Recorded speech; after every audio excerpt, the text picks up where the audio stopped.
l'amphithéâtre des Champs-Élysées, ce soir, première représentation du Ballet National de Cuba, avec une exceptionnelle danseuse, une danseuse que tous les ballettomanes admirent dans le monde entier, Alicia Alonso.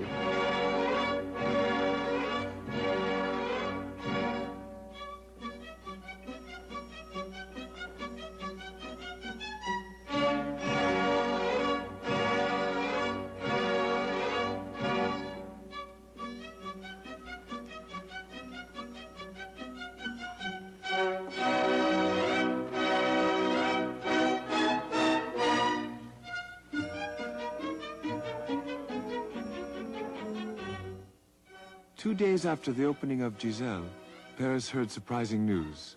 10 members of the ballet company asked for political asylum in France. Est-ce que votre affaire était préparée? Non, préparée non. Peut-être penser. Qu'est-ce qui vous a fait penser? Pourquoi avez-vous décidé de vous réfugier ici? En Cuba hay una serie de cosas, como por ejemplo un poco el arte está un poco comprometido y entonces uno no puede expresar todo lo que uno quiere, sino lo que uno debe. ¿Qué piensa usted de Fidel Castro? Dígame qué piensa de él. Yo no estoy de acuerdo con sus ideas. ¿Por qué? ¿Por qué no?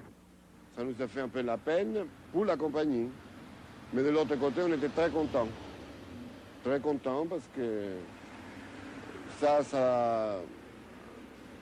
a amené à pas mal de choses, des déclarations qu'on a pu faire pour que tout le monde ne croit pas que là-bas, c'était carrément les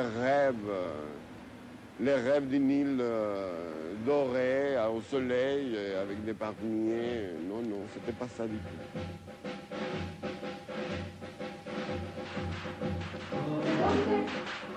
Adelante, adelante, la heroica guerrilla, guerrillero, adelante, allá. The popular idea of a dynamic and noble Cuban revolution was supported with pictures like these. The euphoria was not unfounded. A dictatorship, Batista's, had been overthrown. Charismatic leaders were proclaiming new slogans. Without Washington or Moscow. Freedom with bread. Bread without terror. Weapons? What for?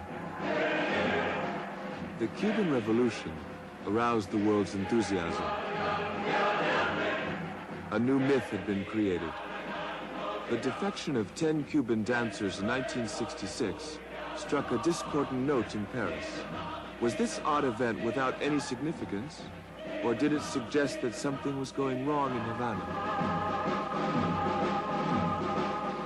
Yo trabajaba en un departamento de la presidencia del gobierno revolucionario de Cuba. Yo me ocupaba de la documentación e información técnicas para la clase dominante, para la clase en el poder, que era un grupo de 300 personas. Yo los mantenía al corriente de los últimos avances de la tecnología y de la sociedad de consumo. Eso es lo que yo me ocupaba para que ellos pudieran hacer un buen papel. Desde el año 65, en la Universidad de La Habana y en las diferentes escuelas, se venían realizando una cantidad de depuraciones morales. No eran depuraciones políticas. Ya las depuraciones políticas se suponía que habían dejado de existir, que todo el mundo era revolucionario, que todo el mundo estaba encantado con el gobierno revolucionario y no había ningún problema. Se citaba Asamblea General por medio de la Unión de Jóvenes Comunistas y todos los estudiantes tenían que ir. A esa Asamblea General, la Unión de Jóvenes Comunistas llevaba una lista de los candidatos a ser depurados. Algunos de estos candidatos sabían que iban a ser depurados y por lo tanto no iban. Otros no lo sabían y se daban cuenta allí. Las humillaciones durante las asambleas de depuración consistían en que se obligaba a todas las personas que estaban presentes a decir todos los insultos inimaginables a la persona que estaba siendo depurada. Y era algo de lo que las personas no se podían escapar, porque aclaraban muy bien que alguien que estuviera de acuerdo con la persona que estaba siendo depurada era a su vez depurada instantáneamente. Este tipo de persecución moral en Cuba no es realmente, como la gente piensa, una persecución de contenido. Es una persecución totalmente formal, es lo más fácil, es lo que mantiene a la gente totalmente entretenida. Es muy fácil perseguir a alguien por cómo se viste, por cómo se peina. Es lo más fácil que hay. No, ahí no hace falta ninguna ideología, no hace falta ninguna elaboración mental. Hubo muchas personas que así abandonaron la universidad, se levantaron y se fueron. Pero otras personas no podían hacer eso por las razones que fueran, y entonces se quedaban ahí y tenían que levantarse y decían, ¿qué usted piensa de fulano de tal? Y entonces fulano de tal estaba allí así como un pobre infeliz, y venía alguien y le decía, sí, porque fulano me dijo y me miró con una mirada sospechosa el otro día, o el otro día cuando yo le di la mano, me quedó con la mano un poco más tiempo del necesario, ese tipo de cosas tan absolutamente cretinas. Y había gente que no lo podían soportar, porque nunca se lo imaginaron, y entonces se suicidaban, porque enfrentarse no solamente a la humillación pública de la universidad, sino a la humillación familiar, tener que volver a la casa y decir al padre o a la madre, me botaron de la universidad porque me acusaban de ser homosexual. Esta era la gente que se suicidaba. In 1961, the Cuban Revolution changed course. Castro declared himself a Marxist-Leninist. Some of his closest aides revolted. They were imprisoned and some shot. The great Cuban exodus began, first with the bourgeoisie and the middle class. Thousands of people went into exile. In 1965, forced labor camps were set up in the province of Camagüey. They named them UMAP. José Mario, editor of the El Puente, a small literary publication in Havana, was interned in one of these camps. After he went into exile in Madrid in 1969, José Mario was the first one to write about them. It was probably too soon. As had previously happened with Stalin's concentration camps, few people believed what he described. Esta publicación de esta pequeña revista de poesía y literatura, así como haciendo nuevamente ediciones El Puente y las ediciones La Gota de Agua. ¿Hubo un interrogatorio previo a tu detención en el estadio? Sí, había un militar que me dijo que yo, con cierta sorna, me dijo que yo pertenecía a la Unión de Escritores y Artistas y que todos los artistas y los intelectuales y los escritores eran todos unos maricones. Entonces... ¿Pero cómo es eso? ¿Por ser escritor eras maricón? Que todos eran maricones. No le dije absolutamente nada, porque estaba en un lugar donde había un estado represivo, ¿no? Allí que voy a decir. Entonces el hombre me dijo que cogiera y que caminase, que diera la vuelta al salón y que caminase. Entonces yo, asombrado, con cierto asombro en realidad, cogí y caminé por todo el salón y le di la vuelta. Me dijo que caminara de espaldas a él, y entonces con mucha ironía me dijo, ¿ves? Ahora, de ahora en adelante, nosotros vamos a hacer de ti un hombre. Como implicando que lo que iban a hacer era corregirme mi manera de caminar, me supongo. Que eso me haría un hombre. Caminar de una manera distinta como yo caminase. Es decir, que por la manera de caminar... Claro, por la manera de caminar él detectó que había algo peligroso en mí. En realidad no tenía tiempo ni... Raphael de Palais was cast as a German in a play, and to add credibility to his role, he dyed his hair blonde. Ya aquel individuo que se tiñera el pelo consideraban ellos de que era... de que podía presentar rasgos de una conducta homosexual. Me presenté a ese llamado del servicio militar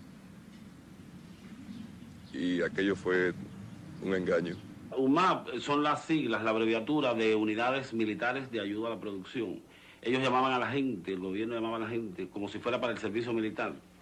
Pero entonces las personas que tenían fichas de la policía, que estaban fichadas en la policía, por ser no adeptos al gobierno o por ser distintas cosas, homosexuales o testigos de Jehová, cualquier religión que pertenecieran o algo, ellos la mandaban hacia esos campos y nadie sabía exactamente cómo eran esos campos. La gente creía que era un llamado de servicio militar, alguna gente decía que sí, que existían campos de concentración, pero nadie lo sabía en sí.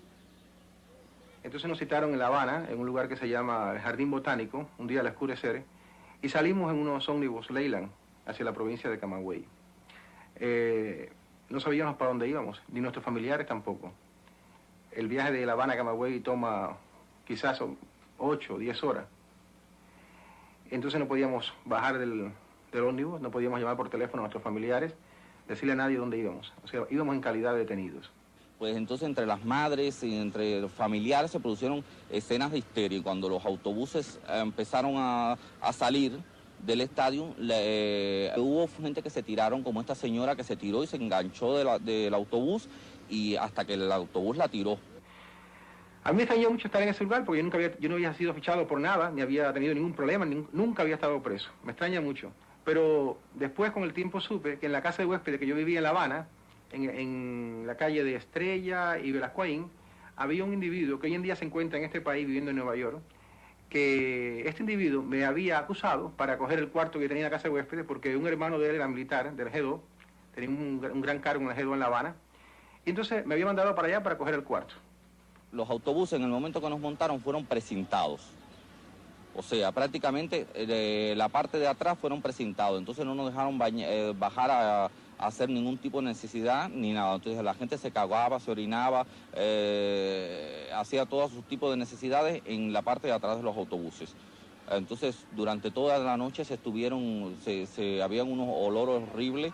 A veces parábamos en los pueblos y la gente pedía por las ventanillas, hacía señas para que le dieran agua porque no nos daban nada. El trato era malo desde el momento en que llegamos, por ejemplo, al estadio de, creo que era Minas o Lugareño, no sé, porque llegamos como a las 4 de la madrugada.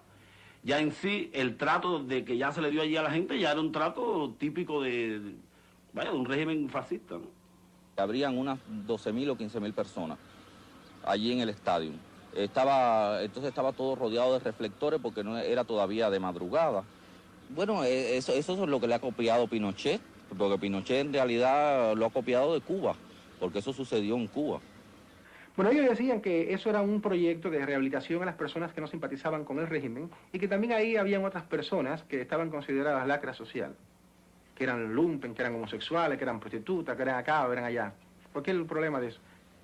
Los campamentos tenían cercas que en los primeros días en algunos campamentos estuvieron electrificadas. Luego hubo una protesta tan grande de la misma gente que veía aquello que le quitaban la electricidad. También le quitaban la electricidad, a veces de día y de noche la ponían. O sea que no era una cosa regular que tuvieran electricidad todo el tiempo. Pero además ellos se encargaban de decirte que las cercas tenían electricidad. O sea que tú no sabías en qué momento la tenían o se la quitaban. Decía Unidad Militar 2269. Y entonces tenía una pancarta enorme, un cartelón que decía: el trabajo os hará hombre. Una frase de Lenin. Entonces fue que yo me acordé realmente de aquella frase que decía Salvatore Quasimodo, que estaba en la entrada en el campo de concentración de Auschwitz, que ponían: el trabajo os hará libres. Ahí dormíamos y la comida era muy mala, ahí la comida era horrorosa. Pero nos decían que no había arroz porque el barco no venía de China. Nos levantábamos a las 6 de la mañana, teníamos que hacer ciertos ejercicios para ir al campo. La idea realmente era que nosotros produjésemos. Era que produjésemos como si fuéramos esclavos, que era mano de obra, trabajo. Entonces se ponían cotas de rendimiento, o sea, tenías que rendir una cantidad determinada. Y si no traspasabas esa cantidad determinada, te exponías a represalias en contra tuya. Entonces ellos decían que la finalidad de eso era que uno se volviese comunista. Por eso teníamos un adoctrinamiento político diario, que aquello daba risa, porque el que adoctrinaba no sabía nada ni de política ni nada de nada. Utilizaban el manual de marxismo-leninismo de Konstantinov, que es una cosa horrorosa. O sea, que en ese manual que de la Academia de Ciencias de la URSS, todo el mundo es fascista. Desde Helio hasta Platón es fascista. También los sistemas, eso de alfabetización era igual, por ejemplo, M de marxismo, R de Raúl, C de Castro, etcétera. Así, ese era el tipo de adoctrinamiento. O sea, que ya iban adoctrinando a la gente realmente con un lenguaje muy elemental, como un catecismo. No daban ropa, no había zapatos, había cantidad de gente descalza, qué sé yo. Entonces Fidel Castro, en uno de esos alardes típicos de él, fue a inspeccionar aquellos campos. Y entonces, una tarde que estábamos trabajando, creo que era arrancando hierba con la mano, algo así, pasó, como eran como las 5 de la tarde, vimos venir una caravana de jeeps, y detrás, muy curiosamente, venía 2 camiones, como una rastra, como una especie de rastras así, llenas de pollo. Parece que él comía mucho pollo, no sé. Que entonces toda la gente por ejemplo, había mucha gente que le empezó a gritar cosas, pero cosas en contra, por supuesto. Como siempre, nunca se acerca a la gente. Él pasó en su jeep así como una gran marquesa, mirando así a los esclavos, ¿no? Que éramos nosotros. Pero él se acercaba, yo lo he visto acercarse. En otras ocasiones, para la gente del UMAP, que él las consideraba, como él le encanta ponerle carteles a la gente, igual que a la gente que mandó por Mariel, él considera que éramos los apestados de esa sociedad, y como ella tiene un espíritu de una gran marquesa, pues ella pasó así como la marquesa que ella se cree que... Había un grupo que pertenecía a los Testigos de Jehová y ellos querían, o sea, el cuadro de mando de la compañía, los militares, querían por todos los medios que ellos se incorporaran a la actividad, o sea, al trabajo en el campo. Y ellos por su religión no aceptaban ese compromiso. Una de las cosas que hicieron fue con una bayoneta, presencia mía, le dieron un bayonetazo a un muchacho, que le rasgaron el pecho. No, la bayoneta no le llegó a penetrar, pero sí le produjo una herida en el pecho. Y a partir de aquel momento, yo me fui cargando de una ira y de un malestar muy grande.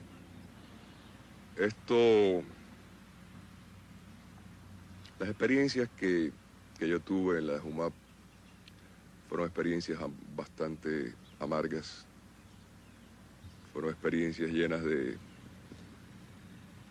en fin, no quisiera recordar mucho aquel tiempo. Yo no creo que haya mejorado, allí nunca nada mejora ni nada de eso, allí lo que hay es variaciones sobre un mismo tema, ¿no? Yo no creo que haya mejorado. As the UMAP camps were created, the Cuban Revolution became more oppressive.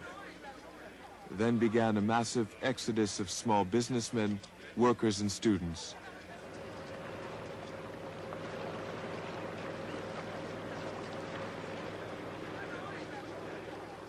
Cuban families were split up. Nearly 500,000 Cubans had gone into exile. As a result of petitions from such people as Jean-Paul Sartre, John Giacomo Feltrinelli, Carlos Franchi, and others, the UMAP camps were closed, but other forced labor camps were soon created under new names. Here is a page from the official newspaper, Rebel Youth. It attacks so-called foreign fashions and allegedly extravagant attitudes. The newspaper acknowledged and defended the government's roundups and proposed a cure, education through work. After the Congress on Education and Culture in 1971, the Cuban Penal Code became the most severe in the communist bloc. Capital punishment, which had not existed until then, was established, and the minimum age of criminal liability was lowered to 16. For offenses against the normal development of sexual relations, prison terms of up to 30 years and even death were allowed. More recent laws, enacted in 1979, authorize the arrest of people who have done nothing wrong, but who simply appear capable of doing so. The repression against antisocial behavior took the form of precautionary laws, supposedly therapeutic and rehabilitative, providing for internment in special labor facilities or in psychiatric facilities. People are sent to these places from 1 to 4 years.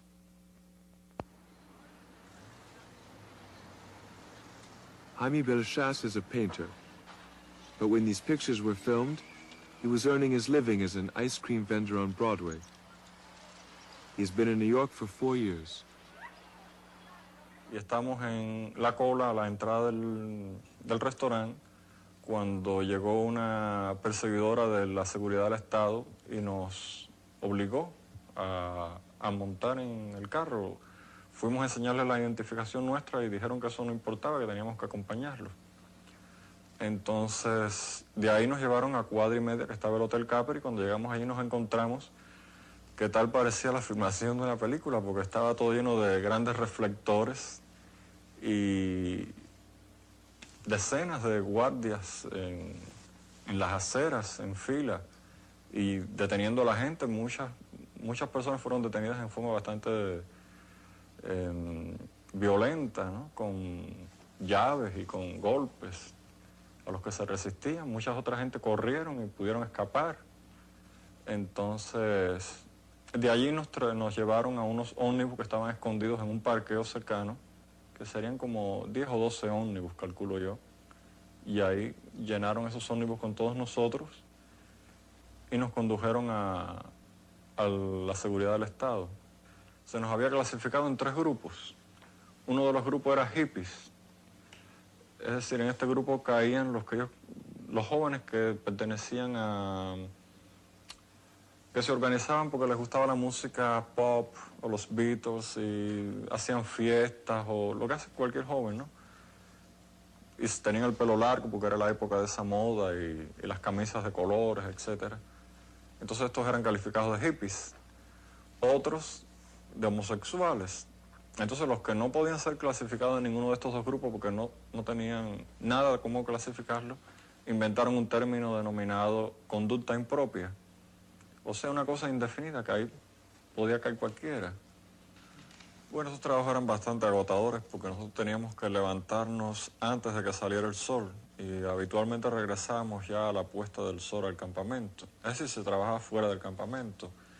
En siembra de tabaco, una de las cosas, otro el corte de caña, pero uno de los más agotadores que realizamos después, que nos trasladaron a otra granja llamada Cenea, era cortar matas de aroma, que son unas matas llenas de espinas, y son enormes campos llenos de esas matas que hay que desmochar de raíz. Yo recuerdo que yo llegaba al campamento y tenía que estarme sacando las espinas de los tobillos y de los pies Y bueno, aquí yo tengo unos dibujos más o menos que muestran una visión del campamento, ¿no? Es decir, aquí vemos las cercas de alambres de púas que rodeaban todo alrededor del campamento, ¿no? Aquí ven unas torres con guardias, las postas, en todas las esquinas. Habían postas, esta es la entrada. Aquí vemos las 2 barracas que funcionaban como dormitorio. Estas eran las celdas de castigo. Cuando alguien hacía algo que ellos consideraban incorrecto, era encerrado en estas celdas, que eran pequeñas y eran como 20. En estas celdas no se tenía cama ni ningún tipo de cosa, había que dormir en el piso.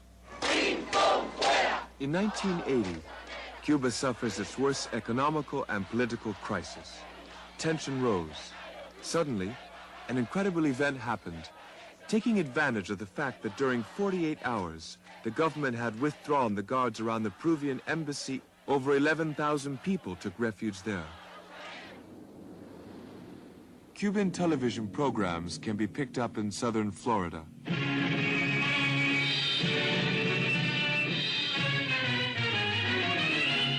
This film gives the official version of the facts.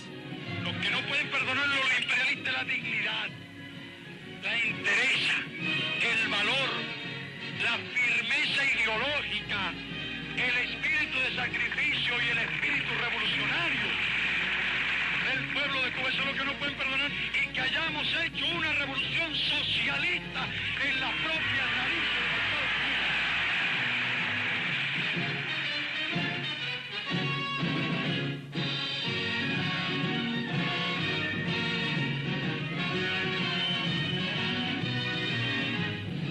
Después de la muerte del soldado Pedro Ortiz Cabrera, las postas cubanas fueron retiradas de la sede diplomática de Perú. Y como estaba previsto, la embajada comenzó a llenarse de selectos invitados.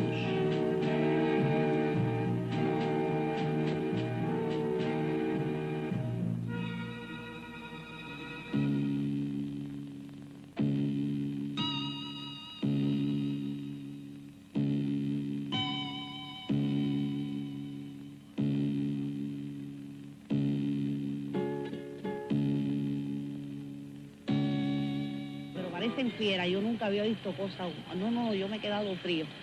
Caballero, que en nuestro país se dé eso. Gente fiera, pero fiera.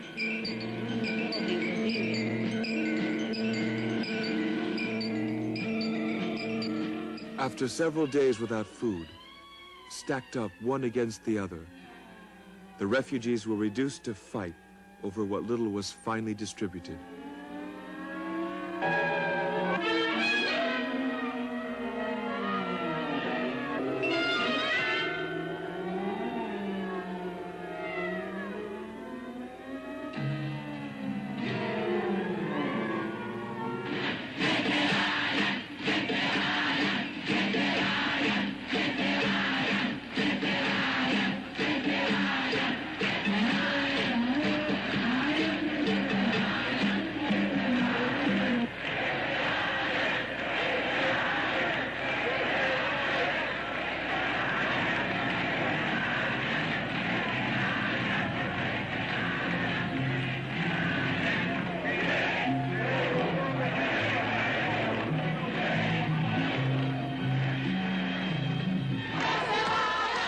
After having organized this giant rally, the Cuban government encouraged individual demonstrations of hostility against those seeking to leave.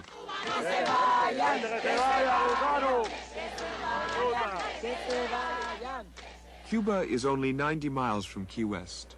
To get himself out of this embarrassing situation, Castro at last opened a port, El Mariel, and invited Cubans already in exile to come by boat to collect the new defectors and take them to Florida.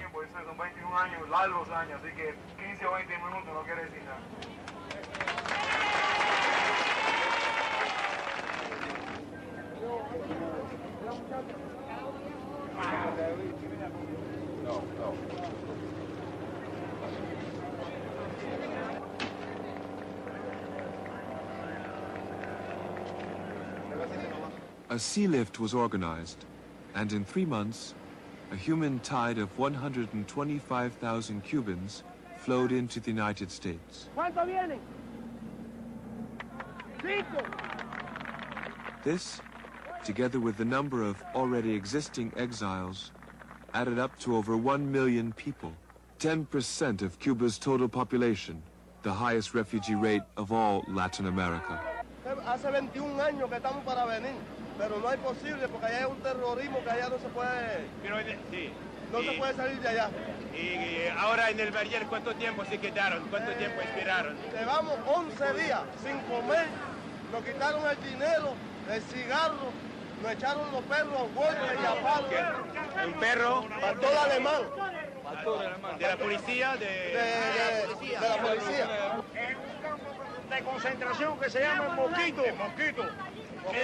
Mosquito, le dicen el Mosquito. ¿Y dónde está el Mosquito? ¿Cerca de Mariel? A 3 kilómetros de Mariel.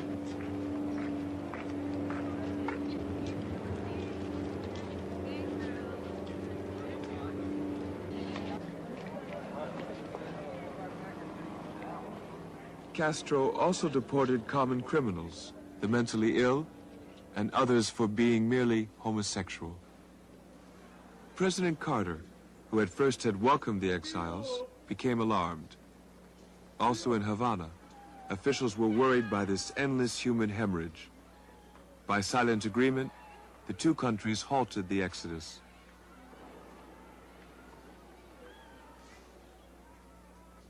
Mireya Robles is a sociologist who was already living in the United States before Castro's revolution.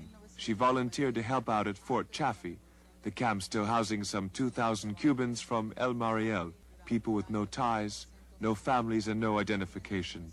Some were suspected of being among the criminals Castro mixed in with the refugees. El homosexual que yo conocí en Fort Chaffee se llamaba a sí mismo un hombre con un defecto, un hombre con una debilidad. Se autocriticaba, se autorrebajaba, en la misma forma en que, por ejemplo, un judío en Incidente en Vichy de Arthur Miller pudiera decir: yo quisiera en este momento no ser culpable, en lugar de decir yo quisiera no ser judío. Es decir, que la sociedad nos impone un criterio negativo sobre un elemento humano y llegamos a creerlo en forma tal que vivimos de acuerdo con lo que los demás piensan. Como el homosexual trajo de Cuba esa definición de sí mismo, había algunos que eran muy fuertes, forzudos, como camioneros, boxeadores, en fin, que con ese concepto que se traía de Cuba, del machismo, trataban de negar total y rotundamente que eran homosexuales. A veces pensaba que tal vez para llamar la atención, para dar la cachetada en su autoidentidad, tomó varias versiones de lo que puede ser su manifestación humana. Por ejemplo, tenía gestos completamente histriónicos. Yo, my name is Coco. Luis! Luis! Most of the Mario refugees remained in Florida. Some moved to California and the East Coast. Luis works as a hairdresser in New York. Ahora mismo. Está bien. A veces me aterra decirlo, pero como 17 veces he estado preso en Cuba. ¿Y por qué? Cuéntanos. Bueno, en Cuba prácticamente por nada, porque por sencillez, por sencillamente llevar un pantalón o que no le agradaba porque era demasiado estrecho, o por cosas que no habían, me metían preso, prácticamente por nada. En Cuba, como yo estoy vestido en estos momentos, sería completamente imposible, no podría estar de la manera en que estoy vestido. Por la sencilla razón de que ellos consideran, por ejemplo, de la manera en que yo estoy vestido en estos momentos, ¿no? De que es un escándalo, una ostentación pública, y eso me podía costar estar de 3 a 6 meses preso. ¿Y te hacían un juicio por eso o no? Sí, por supuesto, siempre iba a un juicio. Pero ellos cada vez que, por ejemplo, una persona relacionada con las personas de mi tipo en Cuba, ¿no? Ellos siempre tenían una causa para achacarles. La cosa era desaparecerlo. Cuéntame lo del colorete, por favor. ¿Qué te pasó a ti? Lo del colorete, a mucha gente le pasó. Por ejemplo, a mí me pasó muchas veces, ¿no? Yo me frecuentaba los teatros y los lugares. En la zona del Prado, ahí había una tenienta que se dedicaba especialmente a perseguir a las personas así como yo en Cuba, ¿no? Y ella recogía un papel, cualquier tissue del pincel, se lo pasaba a uno por la cara, lo introducía en un expediente, ese expediente se le entregaba al juez y el juez no necesitaba otra causa para echarle a uno de 6 a 1 año. ¿Qué es lo que había en ese papel? Una mancha de polvo, nada más.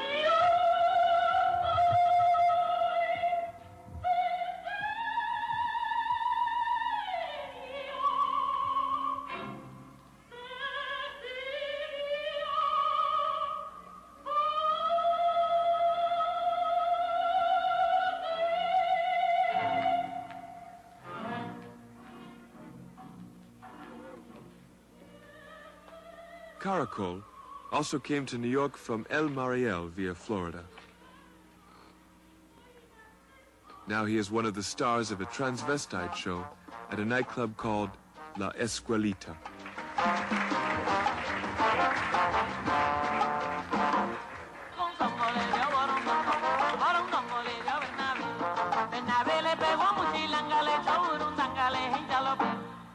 Papá, ahorita él le pagó.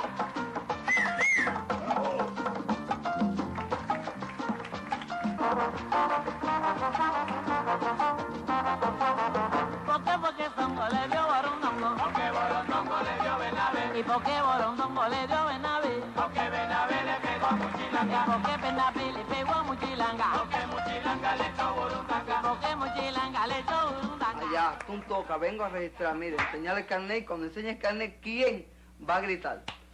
Nadie, todo el mundo abre puertas. No es como aquí que hay que tener una orden. No, allá no. El carnet y entra para adentro, que estoy en segunda casa. Pero en Cuba todo era un temor. Ponerse una ropa nueva. Ya el vecino está diciendo, bueno, ¿dónde? Si este no trabaja, ¿cómo tiene una ropa nueva? Mira, ay, mira, entró un mueble. ¿Cómo entró un mueble si él no trabaja? Un pollito, que uno saca que uno va y compra un pollito y lo cría. Mira, tiene un pollito, seguro va a hacer algo malo. Esas cosas. Hay que estar en el temor, en el dime que te diré, en el miedo, en el sobresalto. Nosotros vimos por una fiesta religiosa. Allá la fiesta religiosa es como decir tambor. Una cosa. Bueno, entonces iban un grupito en la guagua para... Pero había un matrimonio, una mujer y un hombre. Y entonces nos miraban y empezaron a tirarnos puya, a decirnos cosas. Mira aquel, con el péndulo, la ceja sacada. Entonces yo llevaba un pitusa, que aquí le dicen mahón, y un pulovito escotado. Y vaya, ella se encarnó en mí. Era una cosa ahí. Nos llevaron para la unidad. Pero entonces más gente cojan preso es para ganarse un televisor, ganarse un frigidaire. Entonces, figúrate, el que cojan por la calle que sea mala persona, este mismo, dale. El combinar el tiene la forma, como decir aquí un builder, ¿cómo es la palabra? Como un edificio. Entonces iban por piso, eran vamos a suponer, el que mataba era un piso, el homosexual en otro, el ladrón en otro, así eran por... ¿Y cuando estabas preso allí se mezclaban los presos políticos con los presos comunes? No, el político estaba en otro... ¿Y el trato que le daban a ustedes era peor que el de los presos políticos o igual? No, distinto. A nosotros era un poquito más, ¿tú me entiendes? Entonces allá adentro uno tenía maquillaje, se hacía vestido de la misma sábana que daban, pero dispuesto que si el guardia o el responsable lo cogía, dispuesto a jalar un mes más. Pero ¿sabes cómo somos nosotros? Que nos olvidamos y a romper sábanas, y a romper colchones para hacernos vestidos y fiesta, porque nosotros allá adentro hacíamos fiesta y todo, pero supuesto a que nos dieran golpe y todo. Una vez en la cárcel, ¿tú podías obtener privilegios en la cárcel con los guardias? Bueno, de las veces que caí, una sola vez. Una sola vez. Explica esa vez. Porque un guardia, ¿cómo decir? Se enamoró vulgarmente de mí. Entonces él me sacaba para el pasillito, limpiar, me sacaba de enfermera. Con ese detalle, mira, hoy quédate afuera, y él era la enfermera. Entonces yo era la enfermera, vigilaba, curaba si había algún problema. Mira, mañana te queda a limpiar. Cada vez que estaba de guardia él me sacaba en cualquier cosita. Entonces, es porque estaba enamoradito de cartas. Entonces él me sacaba. ¿Cómo saliste por el Mariel? ¿Tú fuiste a la embajada del Perú? No, yo iba a llevar cosas a una amistad de mía, a la embajada, y me cogieron a mitad de camino. Me llevaron a la prisión. Entonces, en la prisión hasta una semana o 15 días, me acuerdo como a las 4:30 de la mañana, casi las 5, el general de toda la prisión nos sacó a todos nosotros. Y explicó, leyó unas cosas ahí, que había bajado una ley que obligatoriamente toda la gente que estaba alrededor de la embajada tenían que venir para acá. ¿Y qué tú hiciste? ¿Te negaste a venir para acá? Bueno, me asusté. ¿Por qué? Porque yo decía, bueno, ya no conozco a nadie. Ir solo, ¿qué será de mí? No entiendo el idioma. Bueno, pero ya había que venir obligado. Entonces yo me retiré. No, yo no me quiero ir. Pero entonces un guardia me puso a mí Fifi. Y a cada rato pasaba y decía, Fifi, vete que no se va a poner malo para ustedes. Fifi, vaya, el guardia insistió tanto que yo viniera. Dije, bueno.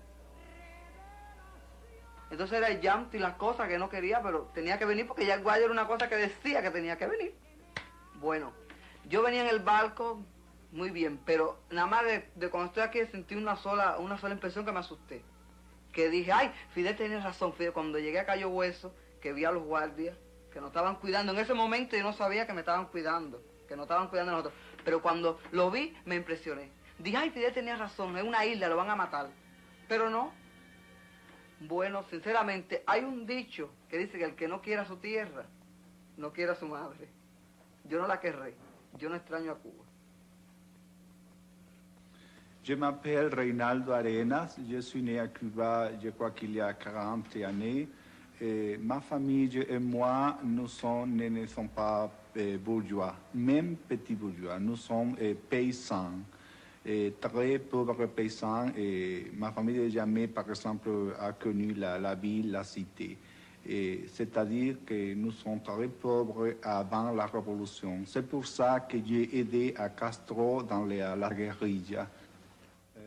In 1965, Reinaldo Arenas won the National Literary Award for his novel, Celestino. This was the first and last of his books published in Cuba. So Arenas smuggled his manuscripts out of the country, incurring Cuban authorities' displeasure. In 1974, he was sentenced to 18 months confinement in Havana's El Moro prison. In 1980, taking advantage of the confusion caused by the great exodus from El Mariel, Arenas left Cuba. Yo estuve en El Morro prácticamente el año completo, pero la prisión del Morro a partir de 1979 fue cerrada, porque parece que resultaba demasiado escandaloso que hubiese una de las más sórdidas prisiones en Cuba frente precisamente a La Habana y en la misma entrada del puerto de La Habana, donde pasaban todos los barcos y donde incluso era un lugar turístico. Pero al lado del Morro está la prisión de La Cabaña, que también es una construcción hecha más o menos por aquellos siglos, XVI o XVII, e incluso una de las prisiones políticas más siniestras en Cuba, porque es donde se fusila además. En el Morro ya no se fusilaba. Cuando a alguien lo llevaban para La Cabaña, siempre se tenía la impresión de que era una persona que se iba a ver por última vez, porque si se trasladaba del Morro para La Cabaña, era que iba a ser fusilado en La Cabaña. El Combinado del Este, que es la prisión más grande que hay hasta ahora en Cuba, que es una especie de ciudad-prisión, con una enorme cantidad de galeras, edificios de varios pisos, donde hay cabida casi como para 100.000 presos, fue construido además por nosotros mismos, por los presos. Y entonces allí trabajábamos como natural, como trabajo forzado, construyendo aquella enorme cárcel. Una vez, desde luego, que yo cumplo aquella sentencia, viene lo que ellos llaman un plan de rehabilitación. En ese plan consiste en que uno tiene que decir que uno desde luego se retracta de la vida que uno ha tenido antes, uno ya no va a hacer ningún tipo de actividad en contra del sistema, incluso hasta sexualmente uno se ha reeducado, entre comillas, y para que pudiéramos reeducarnos perfectamente, a mí me llevaron a trabajar a una serie de edificios como ayudante de albañil que se estaban construyendo en un reparto llamado Flores, para donde vivían los técnicos soviéticos. Lo primero que me pasa cuando yo salgo de la cárcel es que intento volver para la casa donde yo vivía y ver si recupero mis manuscritos, pero ya no pude entrar en aquella casa, porque una vez que uno está preso, la casa y todas las pertenencias que uno tiene ya pasan a ser confiscadas por el Estado. Entonces me vi sencillamente en la calle, o sea, la casa tenía un sello y yo no podía entrar a aquella casa.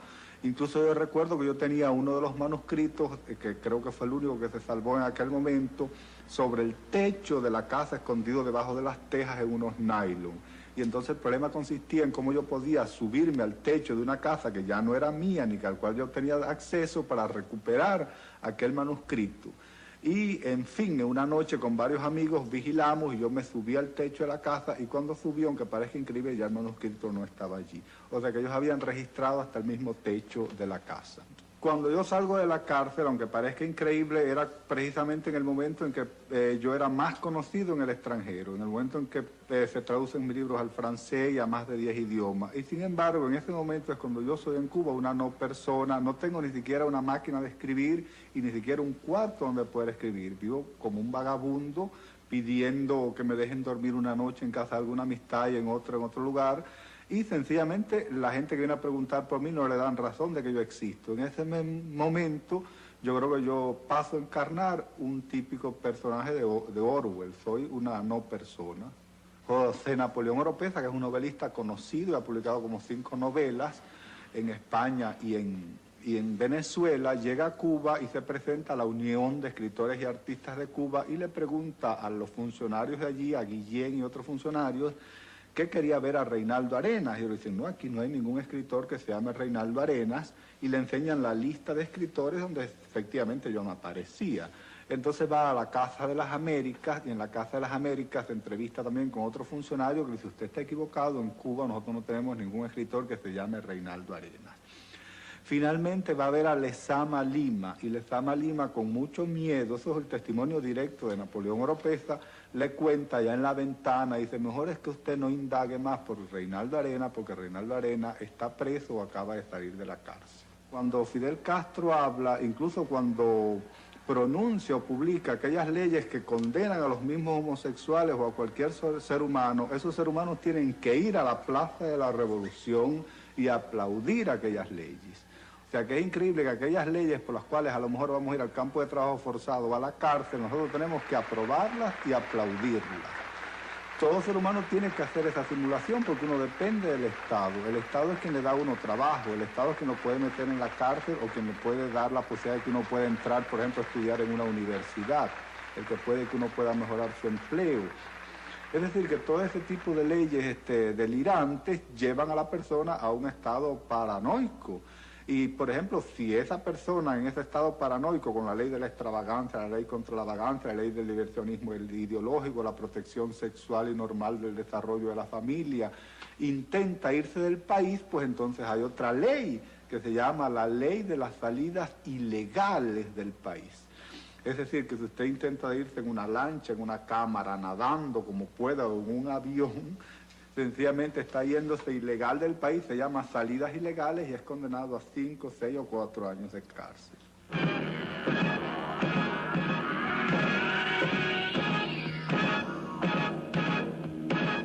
Miami, one of America's fastest growing cities, is now bilingual. It is home for 500,000 Cuban exiles.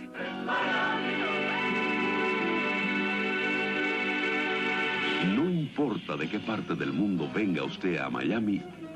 There they have recreated Havana, the district known today as Little Havana. Que le informa en español. Yo te diré.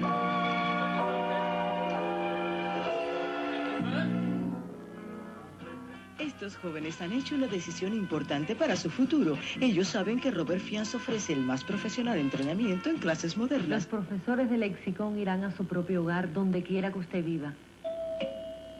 Permiso. Ya es la hora de mi clase. Aprender inglés puede ser rápido, fácil y económico. Haga como Glenda. Llame a Lexicon. El sabor dice... mantequilla. Reporta 23 con Leticia Callaba y Guillermo Benítez. De lunes a viernes a las 6 de la tarde por su canal 23.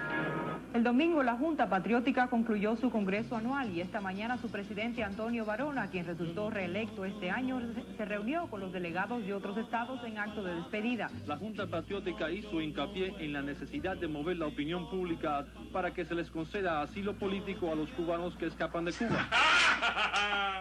There are several active Cuban theater groups in Little Havana. ¿Qué? Una peluca y un vestido para una mujer de campo. Bueno, pero tú te quedas, ¿sí? No, yo me voy, hombre, me voy. Me tengo que sacudir todos estos tracos de encima. Oye, si Fidel te agarra en Cuba con esa ropa, te aplica la ley de peligrosidad y te manda para Miami. Ojalá me hubiera sido tan fácil salir para acá. 15 años ahí levantando, recogiendo tomates para poder salir. Óyeme lo que te voy a decir. ¿No será que has exagerado un poco?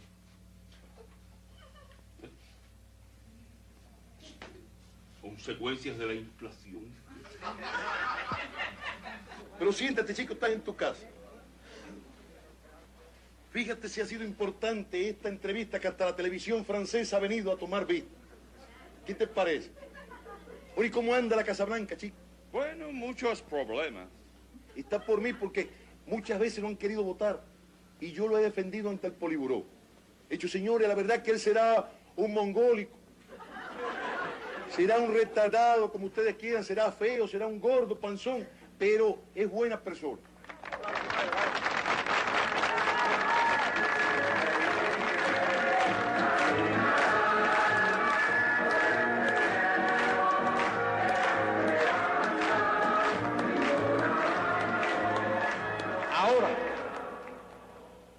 Los comités de defensa vinieron a demostrar que no solo eran un instrumento eficaz, muy eficaz, para combatir al enemigo revolucionario, contrarrevolucionario, sino un instrumento muy eficaz prácticamente en todos los frentes de la revolución.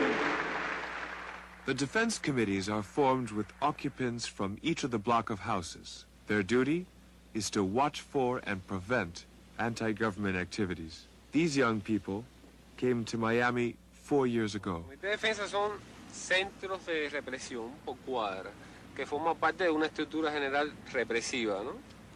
Que abarca, no sé, los comités de zona, por ejemplo, son los centros que están después del comité de defensa y funcionan todos en cadena, ¿no? Después de los comités de zona, pues supongo que habrán otros comités a nivel nacional y todo es un gran engranaje, ¿no? Yo lo veo como un organismo que obliga a cada uno a controlarse sin que tenga que intervenir mucho los niveles altos de la revolución. Imagínese alguno de ustedes que toda su vida la tuvieran dirigida. Bueno, cuando te levantas a las 9 tienes que hacer esto hasta las 5. Y a las de 5 a 7 vas a hacer esto. Y de 7 a 9 tal cosa. Después te acuestas si no te toca la guardia en el comité. ¿Entienden eso? Tú naces y empiezas a ser pionero y cantas en el kindergarten 1, 2, 3 seremos como el Che y todas esas cosas. Desde que tú naces estás en eso. Después vas a la primaria y toda la educación es política. Vas a la secundaria y la educación es política. A los 14 años te procesan si tienes una buena actitud para la juventud comunista. Después pasas al partido. Ese es el camino, ¿no? Y por él tú andas de una manera que ya te trazaron. ¿Alguno de ustedes perteneció a la juventud comunista? Sí, yo pertenecía a la juventud comunista. ¿Y cómo fue? A ver, habla ahí. Yo tenía 14 años, pues a mí me propusieron. Y mi papá y mi mamá, como ellos a mí, nunca se metieron en cuanto a decirme nada políticamente, porque ellos a mí no me dieron información política de ningún tipo. Porque después de los años fue que yo me pude enterar de que ellos no hicieron tal cosa porque pensaban que quizás yo tuviera que crecer en ese sistema y que lo mejor que había era que yo creciera al lado del sistema y no siendo una rebelde. Esa es una y que no tuviera... Familiar. Sí, es una actitud que la familia cubana han adoptado para proteger a los hijos, ¿no? Sí. Bueno, pero no vamos a hablar de nada del pasado ni nada de eso para que el pobre muchacho pues crezca, ¿no? Y no se busque problemas, porque es mejor que sea joven comunista que esté preso, ¿no? Eso es evidente. Porque yo en aquel momento, que tenía 14 años, para mí aquello era como me lo hacían ver como si fuera un regalo que me estaban haciendo, como una cosa importante, una cosa brillante y un triunfo que yo iba a tener. Entonces, pues así lo tomé. En Cuba la gente del sistema es un sistema racista absolutamente. Que se crea las historias esas de la igualdad social, está muy mal. El sistema es racista. Un policía va por una calle solitaria y ve a un negro, y no es igual que si hubiera un blanco. Si un blanco, bueno, un blanco, pero si un negro es un delincuente, entonces inmediatamente lo coge. No es igual. La mentalidad del policía es la mentalidad de un fascista, sencillamente. Un negro no es una cosa ahí, no es una persona. No. Resulta que, al contrario del resto del mundo, que yo creo, o tengo entendido, de que la gente más bien de izquierda usaban el pelo largo, pues en Cuba era al revés, que tenía el pelo largo era el americanista y toda esa bobería. Y entonces, un día hicieron, yo salía del cine Radio Centro y estaban llevándose a la gente presa por cualquier motivo. Ellos miraban así, aquel llévatelo. Y a mí me llevaron ellos cuando te llevan preso no te dicen por qué. Entonces en aquel momento lo que tenía todavía era el Príncipe, el Castillo del Príncipe, que era una cárcel muy importante de toda la vida en La Habana. Y allí estuve una semana. En cuanto llegué, me pelaron en lo que le llaman ellos la Estrella, que es el patio de aquel lugar, con cientos de presos alrededor, viendo cómo pelaban, pero como para bochornarlo a uno, ¿entiendes? Y nada, de verdad que tenía el pelo bastante largo. Y entonces estuve allí una semana, por gusto, sin decirme por qué, sin saber nada, ni mi familia, no pude ver a nadie. Y cuando salí a la semana de allí, me entregaron unos papeles a esperar un juicio que tuve. Y entonces creo que me acusaban por extravagancia o qué sé yo, formas extravagantes, no sé qué fue. Porque sí recuerdo que el día que tuve el juicio, un juicio muy raro también, porque no había testigos, ni había jurado, lo único que había era un juez, que era un militar, pero yo no me merecía estar una semana preso por solamente tener pelo largo, me parece a mí. ¿Y usted sabe lo que hicieron? Metieron a la gente en la embajada del Perú, por ejemplo, cuando se asilaron la gente ahí, empezaron a bajar presos que ellos tenían, empezaron a bajarlos y a meterlos para dar la impresión que los que se iban de Cuba eran bandoleros y porque querían ser bandoleros y porque querían ser drogadictos y porque querían ser todo eso, era la razón que querían irse de Cuba. Y quisieron cambiar la idea de que todo el mundo quería irse, ¿no? Cuba es el único país del mundo donde en menos de 24 horas se han asilado más de 10.000 personas, igual que tiene el récord de que Cuba es el único país del mundo donde alguien por irse se ha ido en la rueda de un avión. a todos los que trataban de irse del país, lo trataban de desmoralizar, primero que nada. O decirle que eran prostitutas, decirle que eran homosexuales, o decirle que era esto, decirle lo que ellos le diera la gana de decirle, pero tenían que aceptarlo y callarse la boca y más nada que eso. Además, que más da decir que uno es prostituta, es homosexual y nada. Si en un país después de 20 años de revolución, de una política ejemplar, con una política exquisita, según ellos, que en pro del hombre, de la cultura y de la verdadera moral y todas esas cosas, entre comillas, y si después de 20 años de un régimen como ese, usted le da una pequeña abertura y por ahí desfilan 100.000 personas en unos cuantos meses, y esas 100.000, vamos a suponer que esas 100.000 personas sean delincuentes, bueno, la culpa es suya, señor, usted nos ha convertido en delincuentes, sencillamente, porque yo tengo la edad de la revolución un poco más, cuando yo nací, cuando nacieron todos estos muchachos, era ¿quién nos hizo delincuentes si somos delincuentes? Si son 10.000 delincuentes, ¿quién nos hizo delincuentes? Usted nos hizo un delincuente. Entonces usted tiene un sistema que hace delincuente a la gente, más nada. Eso es elemental. Y el que no vea eso, pues está ciego. A quien fundó, forjó y convirtió en poderoso e invencible este ejército de pueblo organizado que son los comités de defensa de la revolución. A nuestro querido Fidel.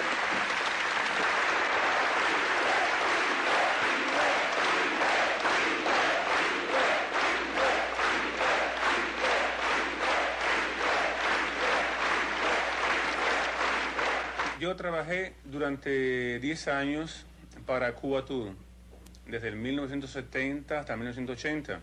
Hacía el trabajo de acompañante turístico, guía turista, específicamente para los italianos. O sea, para una serie de grupos que visitaron a Cuba por distintas agencias y todos, lógicamente, casi todos regresaban a Italia maravillados de lo que habían visto. Y el problema es que el turista, cuando va a Cuba, se le presenta una imagen falsa, o sea, una imagen prefabricada de la realidad cubana. Desde que llega al aeropuerto, cuando incluso ya toma el ómnibus de turismo, ómnibus de lujo, que lo llevan hacia los grandes hoteles de La Habana, pues el turista ve calles que han sido muy bien tenidas para esto. Después visita, por ejemplo, la catedral. Está el encanto del centro histórico de La Habana, con sus conventos, sus iglesias. Ahora, si él sale de ese recorrido, si él se atreve a caminar 200 metros fuera de ese recorrido, se da cuenta que La Habana es un desastre. El turista es controlado por el guía, por el chofer, por el taxista, por todos los empleados. ¿Por qué? Desde que él llega al hotel, se le presenta una reunión, un brindis que se hace al funcionario de Cuba Tour. Y se le dice que este funcionario se va a encargar de todos sus problemas, sus preocupaciones, si él quiere averiguar direcciones, números de teléfono, si quiere tener contactos con algunas personalidades, todos a través de esta persona que está a su disposición. De esta forma, el funcionario controla los intereses de cada turista. E incluso se le dice que debe tomar el taxi del hotel, porque el taxi del hotel es más económico y es de mejor servicio.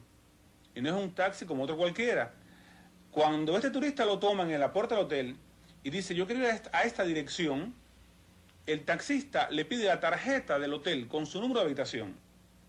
Y él lo lleva donde el turista quiera, lógicamente. Pero al regresar, el taxista informa al funcionario de Cuba Tour a dónde llevó el turista. O sea, es controlado qué lugar él visitó fuera de la programación. Cuando se va a la playa Jibacoa, cerca de La Habana, a 75 kilómetros, de allí se visita la comunidad agrícola de Jibacoa.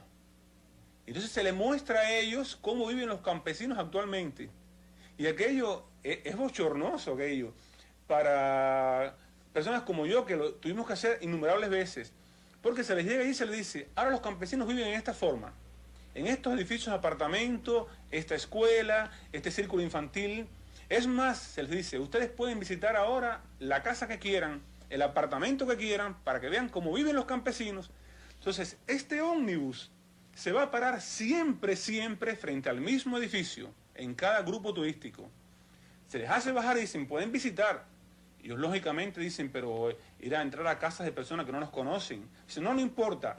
Y hay unas campesinas, supuestas campesinas, a disposición que los mandan a entrar, siempre las mismas para cada grupo, y en estos apartamentos muy bien amueblados, pues ellas tienen café para brindarles a los turistas, tienen frutas, cosa que los cubanos apenas tienen, está racionado. A lo largo de todo el país, en todos estos centros turísticos, en todos los hoteles, siempre hay personas en los alrededores, sobre todo hombres y mujeres muy jóvenes, que le ofrecen a estos turistas, le ofrecen mercado negro, cambio de divisas, le ofrecen prestaciones sexuales, a cambio de un blue jean, a cambio de un pullover, de un par de medias, de un fular.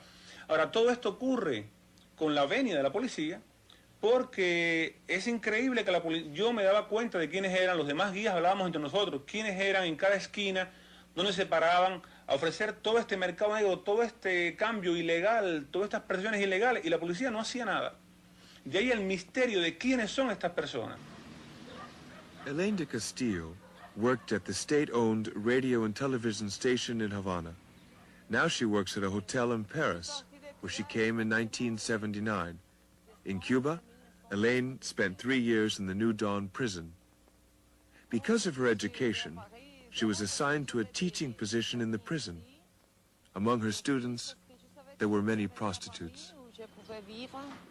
Cuando todo pasa a estar en manos del nuevo régimen, pues muchas mujeres aprovecharon del poder inmenso que tenían los comandantes, los nuevos dirigentes, todo eso para conseguir una casa, para conseguir un trabajo. Y en todo eso me dio indudablemente una relación de prostitución. Tú me das algo y yo te pago, y el precio era ese. Muchas de estas mujeres después se reciclaron en la nueva prostitución, indudablemente desde unas posiciones muy ventajosas, una casa buena, en un buen barrio, y con buena protección, con buenos amigos que no le iban a crear problemas, cuando se dedicaran un poco después a una prostitución, indudablemente la más elevada que hay en Cuba, que es una prostitución hacia el cuerpo diplomático y hacia los invitados de alto nivel.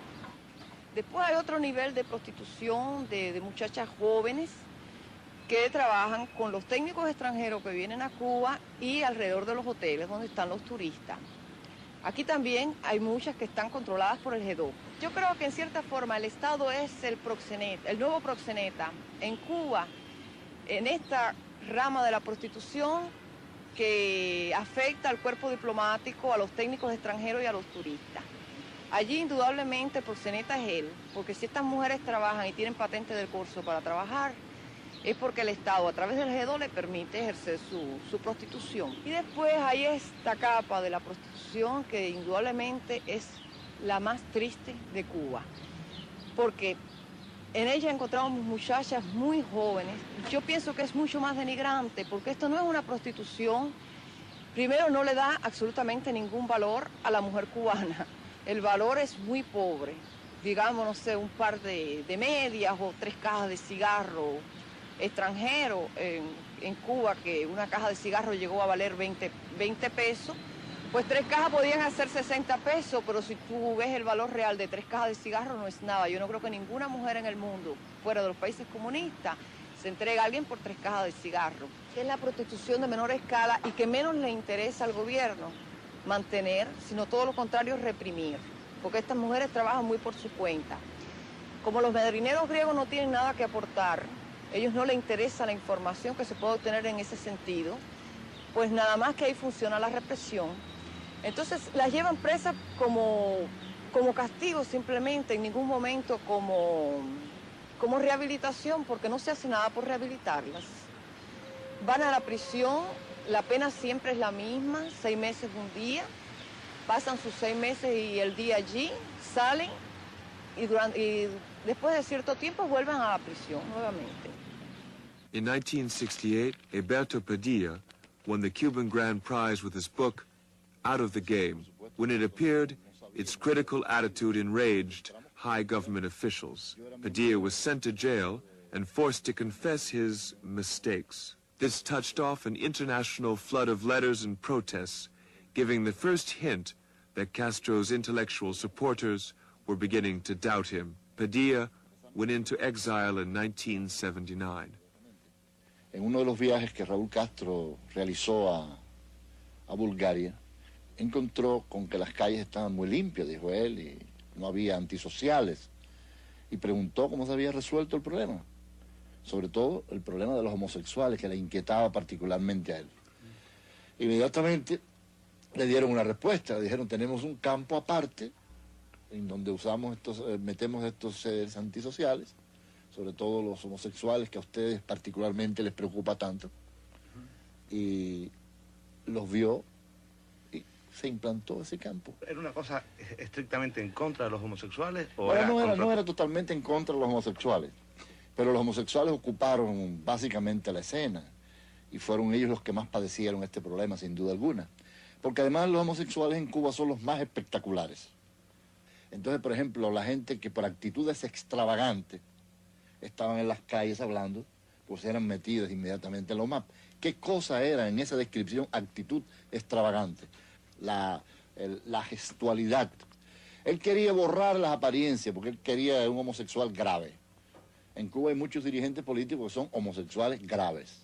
Es decir, que hablan con una voz impostada y que ocultan con ello, pues, la verdad de lo que son. Es decir, porque es un grave problema en un país como Cuba, que es machista por excelencia, y así han perdonado la existencia de muchos homosexuales que ocupan cargos en la dirección política del país, y sobre todo en la policía, donde más homosexualismo con gestualidad grave existe.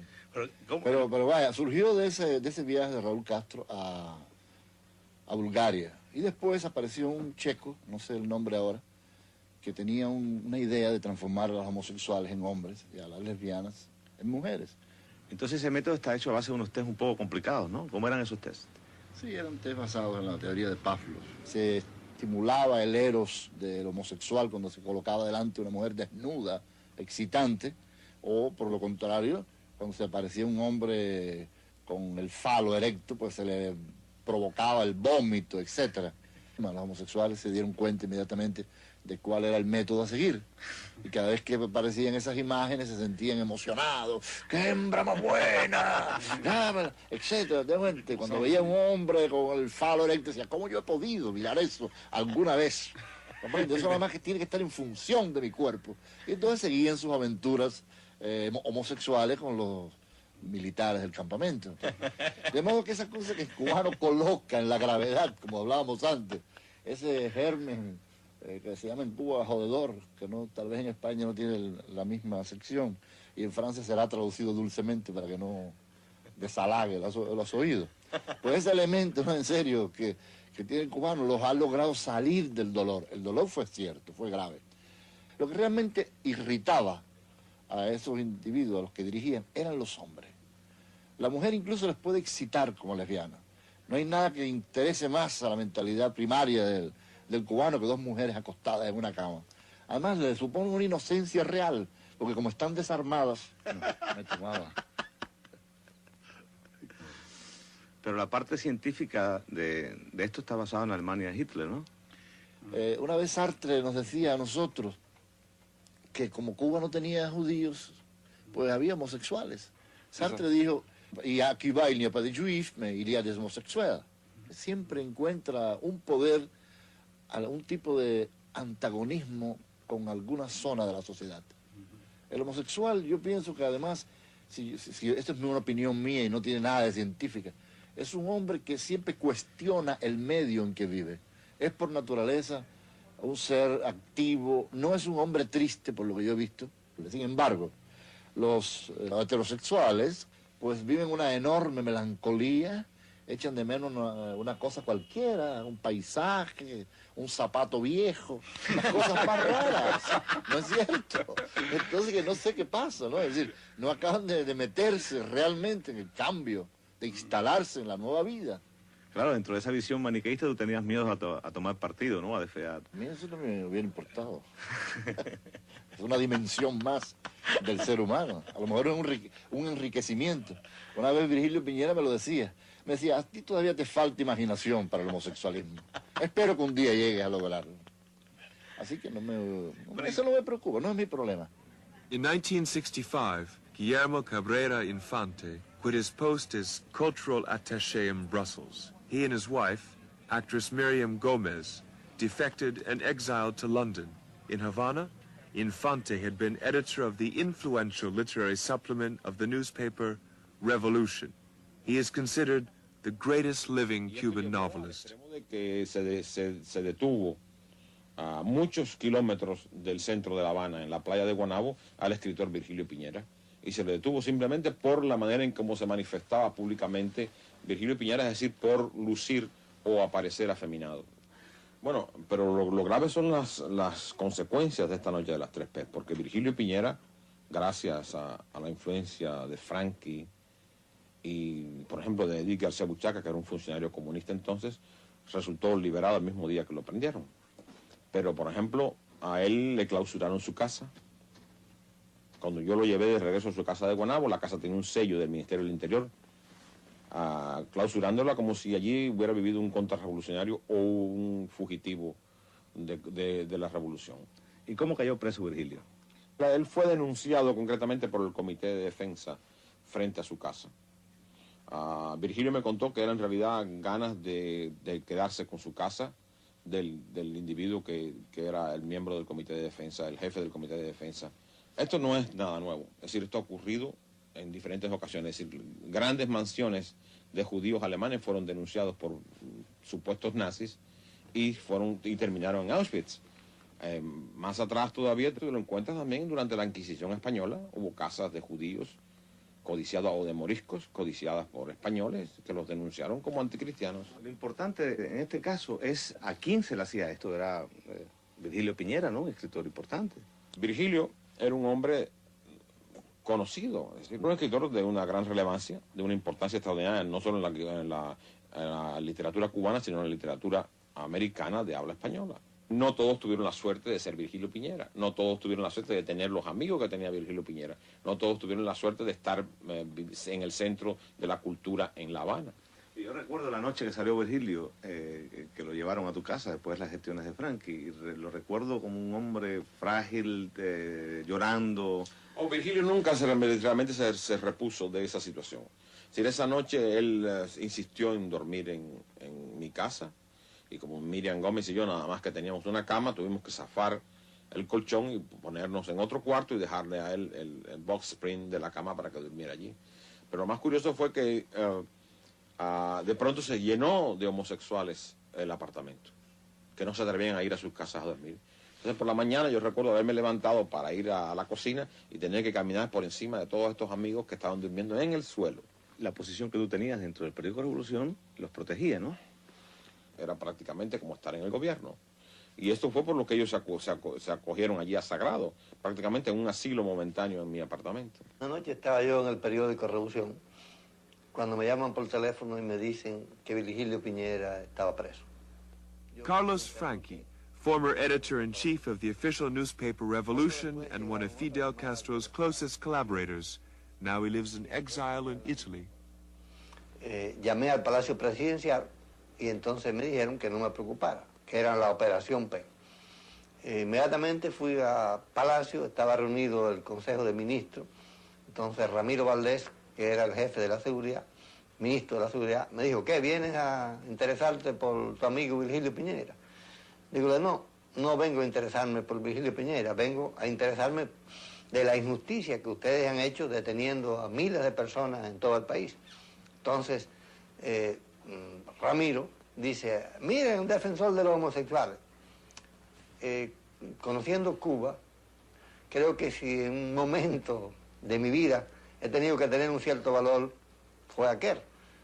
Y yo le contesté, mira Ramiro, si tú te leyeras la historia de Hitler y de otros persecutores de homosexuales, verían que casi siempre los que persiguieron a los homosexuales eran homosexuales. Ramiro estaba muy violento y Escalante, que era el secretario del partido, me respondió que los países socialistas habían mandado recomendaciones porque le habían pedido consejo. En algunos sitios, como en China, los habían fusilado, en otros los habían metido a larga prisión. En 1964 hicieron los campos de concentración de la UMAC. En este caso, mis amigos italianos Valerio Riva y Gian Giacomo Feltrinelli, que estaban haciendo conmigo un libro con Fidel Castro, plantearon el problema al propio Fidel y fue una discusión muy violenta. Yo me recuerdo que en un momento yo le dije a Fidel, bueno, ¿y qué tú harías con tu gran Julio César? Porque Fidel es un admirador de Julio César. ¿Lo fusilarías también? Je suis allé avec le Salon de Mai de Paris à l'exposition organisée par Carlos Franqui. Je dois dire que pendant les 2 premiers voyages, je ne me suis pas du tout rendu compte qu'il existait cette persécution, malgré que, d'après ce que j'ai appris postérieurement, il y avait déjà des symptômes, il y avait des cas isolés. Mais c'était en 1967, pendant que j'étais à La Havane, que j'ai découvert ce qui s'est passé. J'ai eu la visite d'un des plus grands écrivains cubains. Je parle de Virgilio Piñera, un écrivain d'une importance, à mon avis, presque aussi grande que celle d'Alejo Carpentier ou de Lezama Lima, auteur de romans, de nouvelles, de pièces de théâtre, etc. Virgilio m'a raconté alors tout ce qui s'est passé. Et il m'a parlé de l'existence de l'UMAP, m'a dit qu'il avait plus de 60 000 homosexuels enfermés dans des camps, que lui-même il vivait sous la terreur d'être dénoncé, arrêté par le comité de défense de la Révolution. Et je me suis rendu compte qu'il avait tellement peur parce qu'il n'a pas voulu qu'on parle dans la chambre de l'hôtel, ni même dans les salons de l'hôtel. Il a voulu qu'on se promène dans les jardins. Il m'a dit, ici, on est plus sûr. Et il m'a donné une telle impression de solitude, de quelqu'un aux abois. Et je dois dire que après cet entretien, quand je l'ai vu partir, si fragile, tellement vieilli, tellement marqué par l'expérience, vraiment, ça m'a bouleversé. C'est une des choses qui m'a fait le plus penser à l'évolution de la révolution et avoir des doutes sur celle-ci. Bueno, realmente la defensa de Fidel Castro de su amado Julio César no fue muy brillante. Se quedó un poco sorprendido y argumentó que él estaba creando un país nuevo que necesitaba hombres fuertes para la guerra, deportistas, que no tuvieran debilidades psicológicas, que podían ser chantajeados, que los homosexuales eran un mal ejemplo para la juventud, pero admitió que había una persecución muy grande, que en la UMAC no solamente se habían llevado homosexuales o disidentes o religiosos, sino que habían sido maltratados físicamente, y se comprometió en esta discusión que trajo por consecuencia, más que una respuesta a la no publicación del libro que estábamos haciendo, se comprometió a que la UMAC iba a desaparecer. Realmente la UMAC desapareció, pero así como la UMAC tuvo antecedentes en los años, cuando la Operación P, también posteriormente se crearon en Cuba nuevas UMAC, como fue la Ley contra la Vagancia en el año 71 y otras persecuciones que han ocurrido en el país.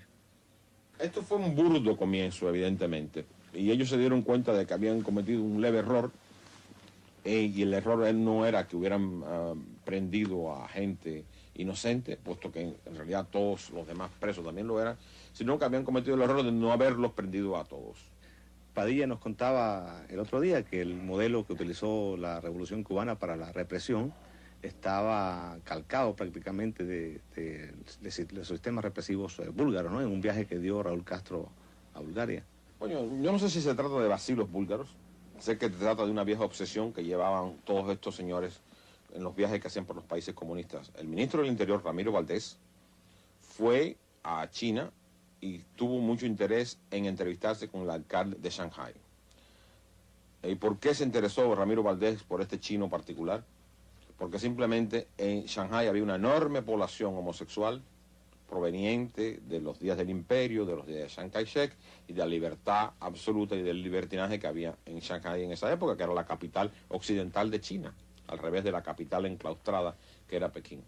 Entonces se entrevistó con el alcalde de Pekín, de Shanghái, entonces le dijo, al final le dijo, yo me interesaría fundamentalmente por saber cómo ustedes resolvieron el problema homosexual. Entonces el alcalde de Pekín le dijo, mediante un intérprete, aquí no hay homosexuales, pero ustedes no tienen un problema homosexual en Shanghái como lo han tenido siempre. No.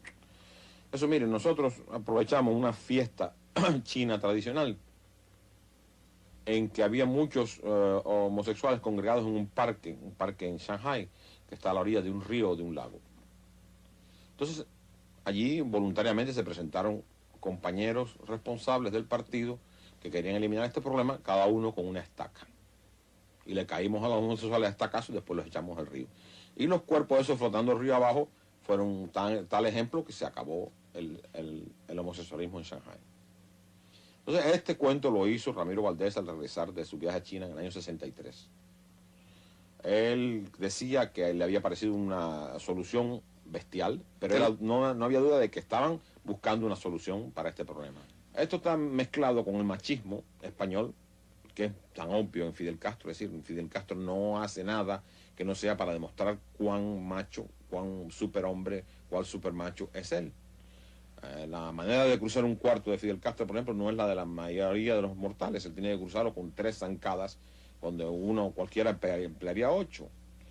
Pero esto no lo explica del todo. Yo creo que en realidad la persecución a los homosexuales, a las lesbianas y a mucha gente que vivía la Dolce Vita en La Habana, se trata simplemente de disidentes. Si un homosexual es un disidente de la norma burguesa que los comunistas han adoptado también de vida en pareja, de la vida de matrimonio, la vida de matrimonio de un hombre y una mujer. Todo eso se disloca con el homosexualismo. Y eso es lo que no quiere un Estado totalitario. Si los homosexuales eran perseguidos en Rusia, los homosexuales eran perseguidos en la Alemania de Hitler. Esta idea burguesa de crear familia, de crear la idea del matrimonio, etcétera, no se cumple necesariamente con Fidel Castro. Fidel Castro no cumple la obligatoriedad de mantener una pareja. Pero Fidel Castro se mantiene siempre aparte. Por ejemplo, ahora el ejército cubano está lleno de generales y coroneles. Fidel Castro no es ni un general ni un coronel. Fidel Castro es el máximo líder, el jefe supremo, etcétera, etcétera, todos los títulos que tiene, que son como 8, pero en ninguna parte aparece el general Fidel Castro. Igualmente es el líder que está casado con la revolución, casado con Cuba, por tanto no tiene que casarse con ninguna otra mujer.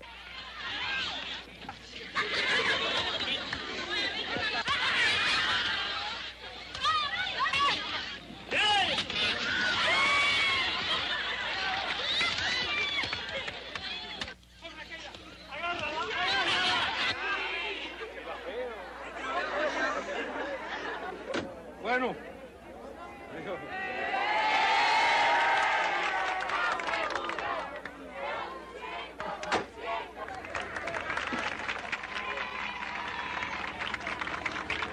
Adiós, que estudie mucho. Yo dirigía un ejército en la guerra. Y en la guerra los ejércitos se dirigen en virtud de una disciplina rígida y de una autoridad suprema. Fue una guerra victoriosa.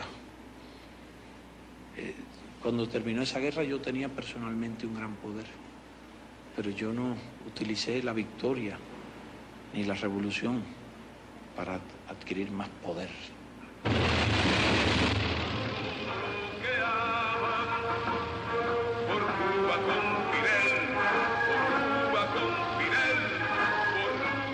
Est-ce que c'est la militarisation du pays? Peut-être, ça aussi. Si on dit que l'homosexuel est dans les yeux d'un tel État identifié avec la femme, c'est-à-dire c'est un élément de la faiblesse, et que toute l'idéologie du pays est concentrée sur la force, et la force est elle-même identifiée avec le mec viril, on peut imaginer que l'homosexuel mâle devient l'élément subversif. C'est l'élément qui dit par son propre existence que la force n'est pas le seul but d'une vie adulte. Je ne sais pas. C'est vrai, néanmoins, que la militarisation de culture est un phénomène qu'on voit dans beaucoup de pays. Et, il faut dire, surtout dans les pays communistes maintenant.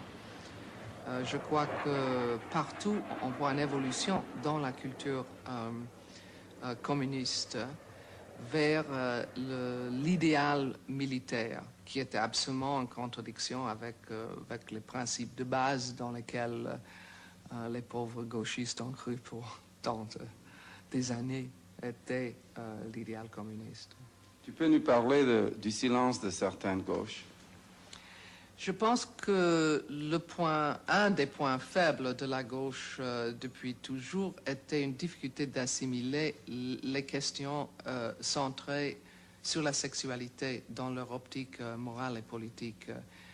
Il s'agissait d'abord des questions, les questions de la femme, par exemple, une révolutionnaire d'une telle intelligence et propreté morale comme Rosa Luxemburg a toujours refusé d'admettre que les questions féministes avaient une place dans le cadre de préoccupations marxistes pour la justice. Et comme les questions qui concernent la femme ou d'autres identités sexuelles étaient à côté, étaient sans profondeur.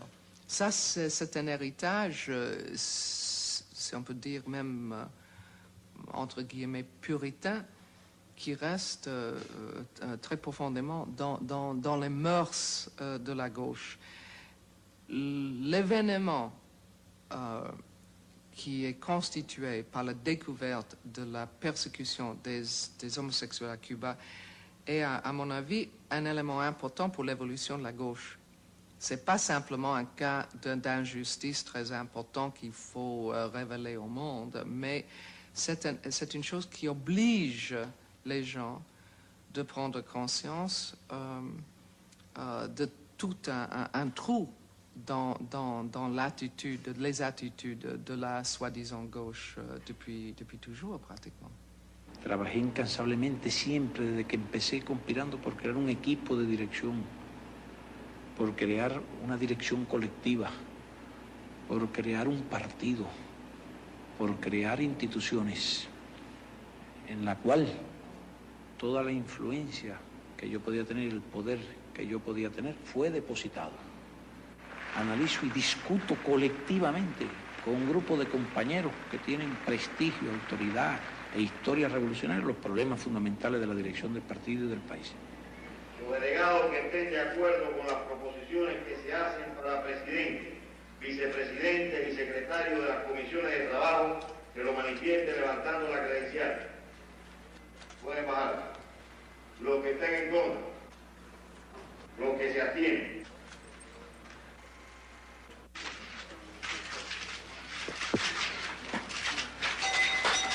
22 années passées dans les prisons du régime de Fidel Castro, un poète de 45 ans, Armando Valladares, arrive à Paris, libéré grâce à une intervention personnelle du président François Mitterrand. Les images de son arrivée il y a quelques minutes à Orly. L'organisation humanitaire Amnesty International, puis le Vatican demandent sa libération, mais finalement c'est l'intervention personnelle du président François Mitterrand qui saura convaincre M. Fidel Castro d'ordonner la libération de M. Valladares. Vous le voyez ici avec sa femme, ils ne s'étaient pas vus depuis 3 ans.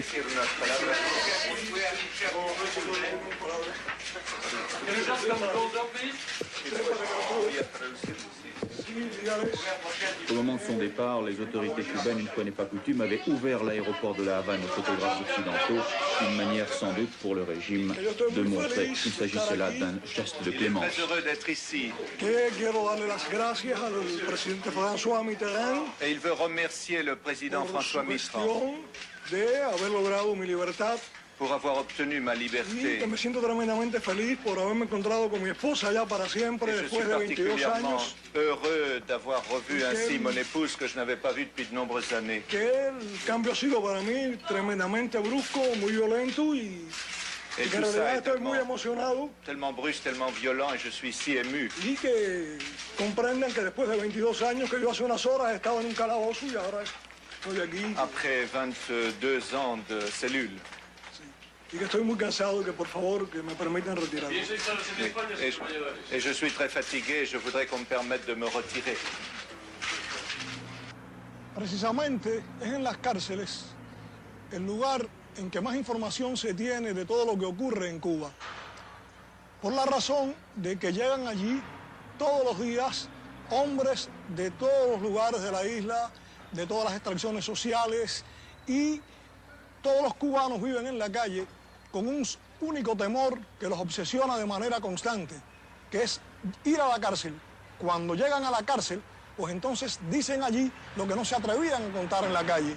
Estando yo en las celdas de castigo de la prisión del Combinado del Este, llevaron allí un niño de 12 años llamado Robertico, cuya historia conocí contada por él mismo. Robertico era un niño, como todos los niños, iba un día por la calle, vio un automóvil abierto y sobre el asiento una pistola abandonada. Robertico tomó la pistola, apuntó al cielo jugando y efectuó un disparo. Salió un oficial del Ministerio del Interior, que era el dueño del automóvil, maltrató físicamente a Robertico, lo llevó a una estación de policía y este niño fue condenado hasta la mayoría de edad.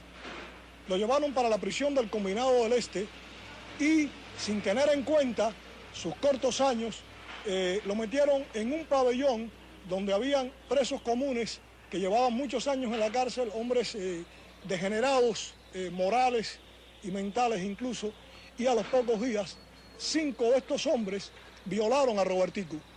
Estuvo en peligro de muerte porque las desgarraduras fueron muy violentas. Robertico fue trasladado al hospital de la prisión y unas semanas después, cuando lo dieron de alta, estamparon un sello en su expediente que decía homosexual. Y Robertico fue entonces trasladado al pabellón de los homosexuales. Era tan pequeñito que cabía entre los hierros de la reja, entre los barrotes, y una tarde se escapó para tratar de ver unos cómics en un televisor que tenían allí los militares, y esta es la razón por la cual lo trasladan a las celdas de castigo, en la celda junto a la mía, y fue así que yo conocí a Robertico y su historia. Recuerdo que al atardecer, el bombillo del pasillo que se movía por el aire proyectaba unas sombras dentro de la celda, y yo sabía que Robertico se impresionaba con estas sombras, y a esa hora exactamente todos los días comenzaba a llorar y a llamar a su mamá. Recuerdo sus palabras como si estuviera escuchándolas: sáquenme de aquí, yo quiero ver a mi mamá. Los guardias se molestaban por este llanto de Robertico y le lanzaban cubos de agua. En una ocasión uno de los militares lo golpeó con la bayoneta y el teniente Mejías, jefe del pabellón, prohibió a los escoltas que le dieran con la bayoneta a este muchacho porque era muy frágil, muy pequeñito, y entonces empezaron a golpearlo con una cuerda trenzada. Este niño fue llevado a la cárcel, puede lucir inexplicable, pero en Cuba es una práctica normal, a pesar de que existen muchas cárceles en toda la isla para menores de edad.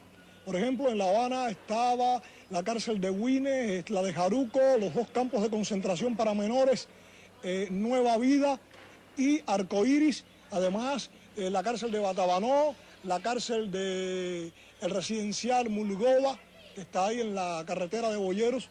Pero en algunas ocasiones los niños han sido llevados a las prisiones de los mayores. Yo mismo he sido golpeado en mi cabeza, todavía están las cicatrices, en las manos también hay huellas de las torturas.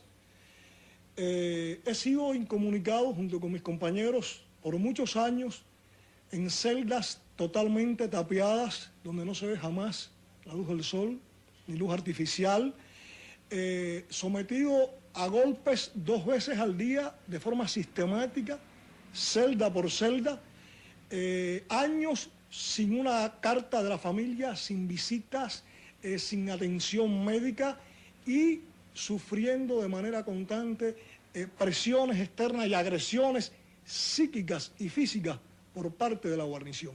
Esto es una práctica constante en Cuba. La revolución no se le podrá imputar jamás haber asesinado un solo ciudadano, haber torturado un solo preso.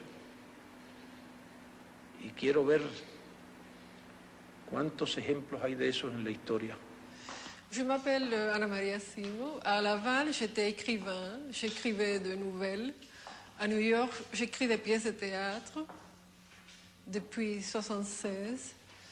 Je suis partie de Cuba au mois de décembre 1967 pour Paris. À Paris, j'ai fait mes études en sociologie à Vincennes. J'ai fait partie du mouvement de mai 68. Après, j'ai participé au début du MLF et du phare À Laval, j'étais militante de la jeunesse communiste et avant ça, j'étais militante de la jeunesse du mouvement du 26 juillet. Yo era una persona muy idealista, yo creo que todavía lo sigo siendo. Y a pesar de que la política cultural del gobierno yo estaba en contra, que la moral convencional que ellos habían instaurado, yo estaba en contra, pero yo consideraba que yo era la verdadera comunista, la verdadera heredera de Marx, Engels y todo el mundo, y que ellos eran unos burgueses ignorantes. Entonces, por eso yo continuaba siendo revolucionaria, a pesar de que estaba en desacuerdo. Y yo pensaba que existía una lucha entre gentes más radicales como yo y gentes pequeño burguesas como Fidel Castro, por ejemplo, y que eventualmente en Cuba iba a haber una revolución muy radical. Pero súbitamente un día, a las 4 de la mañana, tocaron a la puerta de mi casa y mi abuela, yo vivía con mi abuela, abrió la puerta y había 3 individuos que se identificaron como de seguridad del Estado y que me dijeron que tenía que ir con ellos. Entonces yo los acompañé. Me metieron en una galera donde había 30 mujeres que las habían aislado en esta galera que no tenía inodoro adentro, que era la peor, porque estas mujeres decían ellos que eran homosexuales. Por ejemplo, estaban desnudas la mayoría, comían con las manos, defecaban en el piso y se pasaban las noches gritando. Este era un lugar que tenía la tercera parte del espacio de esta habitación. En la tercera parte de este espacio había 40 mujeres. Yo me pasé esa noche aferrada a las barras de la celda y llorando porque estaba aterrorizada de que me fuese a pasar algo allá adentro. Y tuve la suerte de que una mujer negra de 50 y pico de años, que estaba allí por haber matado a un hombre, y había estado allí 25 años, me consoló y me protegió y me dijo lo que todas las mujeres de aquel lugar me decían, que yo estaba allí por una equivocación. Esto lo oí tanto, tú estás aquí por una equivocación. Después de 5 días allí, me llevaron en medio de la noche a la oficina de un individuo que resultó ser Miguel Fernández, el director de cárceles y establecimientos penitenciarios de la provincia de La Habana. Este hombre empezó a interrogarme todas las noches durante una semana, poniendo delante de él en el buró su pistola 45, me dijo la primera vez, de aquí no sales viva si no me dices todo lo que tú sabes. El hombre trató de apelar a mis sentimientos de culpabilidad, diciéndome que como yo, que era militante de la juventud, que no era homosexual, que había sido una persona ejemplar, podría mezclarme con semejante escoria. Querían saber también sobre Retamar, sobre Guillén, gentes de la Unión de Escritores. Yo me di cuenta por la conversación del hombre, aunque nunca me dijo él específicamente, estás aquí por tal razón, sí me dijo que yo estaba allí porque yo me reunía con personas que eran individualistas, degenerados, que no tenían un espíritu proletario, etcétera, etcétera, que eran antisociales. A mí me escandalizó increíblemente que este hombre que representaba a los cuerpos represivos tuviese una opinión tan baja, no ya de nosotros que éramos jóvenes, medios disidentes, sino de los grandes jerarcas de la cultura cubana. Y en el último interrogatorio, Miguel Fernández, el director de cárceles, para ya quebrantarme, como yo era tan ingenua, me dijo, coño, carajo, pero tú no te das cuenta de esos hombres con quienes tú te reúnes. ¿Tú te has puesto a pensar alguna vez lo que 2 hombres hacen en una cama? Y yo, que nunca en mi vida me había puesto a pensar en una cosa así, le dije no, y él procedió con la 45 en la mano a hacerme una descripción con lujo de detalles de todo lo que 2 hombres pueden hacer en una cama durante media hora. Y yo te juro que yo tenía una vergüenza que yo no lo miraba en la cara. Yo me di cuenta que ese mundo subterráneo, que era Guanabacoa, era algo que existía bajo la ciudad de La Habana, como una gran cloaca llena de espías, agentes, soldados, o sea que había un submundo de represión en Cuba que yo, como era favorable a la revolución, no sospechaba que existía, que nos habían estado siguiendo durante meses, que había unos legajos de ese tamaño y que incluso gentes como Nicolás Guillén, que yo consideraba más allá de toda sospecha, eran considerados por estos individuos del Ministerio del Interior casi delincuentes. Y de allí el Ministerio del Interior me entregó a las 2 semanas a mis padres, esto es firmado por Miguel Fernández, y dice, porque yo era menor de edad, que me entregan a mis padres bajo el compromiso de presentar la mañana a las 2 p.m. en un retiro psiquiátrico para su ingreso en el cual habrá de permanecer hasta que convenga a los efectos por los cuales se ingresan. O sea, me ingresan en un hospital psiquiátrico en la propia Guanabacoa al otro día, incomunicada. Yo no pude avisarle a mis amigos. A todas estas, durante todo este tiempo, nadie en La Habana sabía dónde yo estaba. Incluso Nicolás Guillén trató de averiguar y nunca se supo. Yo desaparecí del mapa, yo desaparecí un día y reaparecí a los 4 meses. En todos los 20 años de revolución no se puede hablar de un desaparecido aquí. Los tipos que cometían estos delitos contra la revolución eran juzgados y eran sancionados por tribunales y mediante juicios. Y efectivamente hubo un periodo en que tuvimos, no 2.000, teníamos más de 15.000 presos contrarrevolucionarios en el país. Dr. Martha Friday, a companion of Fidel Castro in the revolutionary struggle, held important government posts after the Castro victory. She served for 2.5 years as the head of the Cuban delegation to UNESCO in Paris. Dr. Friday was recalled to Havana. Disappointed with the new course taken by the revolution, she tried to leave the country, first legally, then illegally. Confined in the New Dawn prison, she was released 3.5 years later, in 1979, because of pressure from intellectuals the world over. She now lives in Madrid. Yo he hecho un poco hincapié en la descripción y la defensa de las presas comunes, porque en definitiva yo veo a esa gran población de presas comunes como una representación de lo que ha dado el proceso. O sea, que son producto de esta revolución. Además, yo vi golpear tan salvajemente a esas presas comunes, darle por los senos, darle patadas, arrastrarla, aunque hubiera sido una presa de la peor conducta, pero eso no son los métodos humanos. Aislarlas en un pabellón que era el último, que es lo que se llamaba el pabellón de castigo, con camas de cemento aislada, sin luz casi, en que tú veías que cuando una mulata trigueña, hay que decir mestiza, de piel oscura, la castigaban para ese pabellón, ¿no es verdad?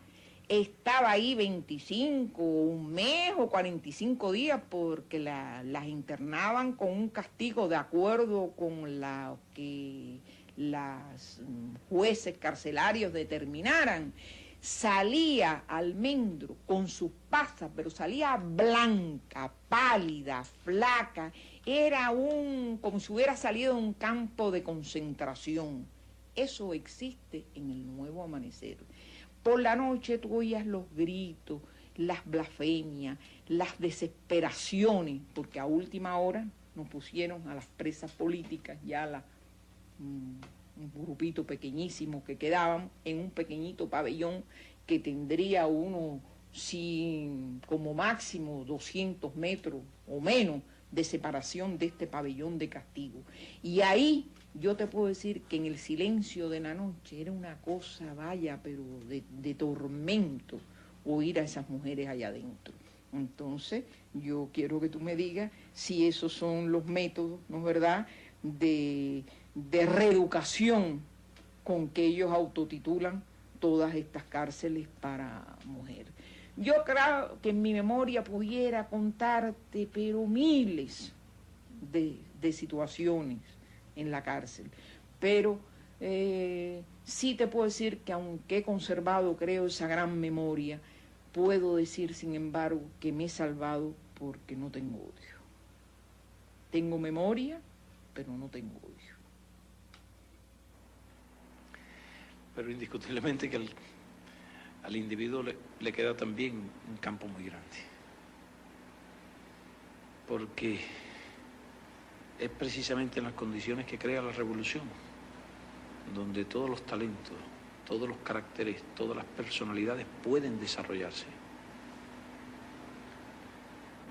le puedo asegurar que el socialismo le brinda a la persona humana una cantidad realmente increíble de posibilidades que no existieron jamás en el sistema anterior.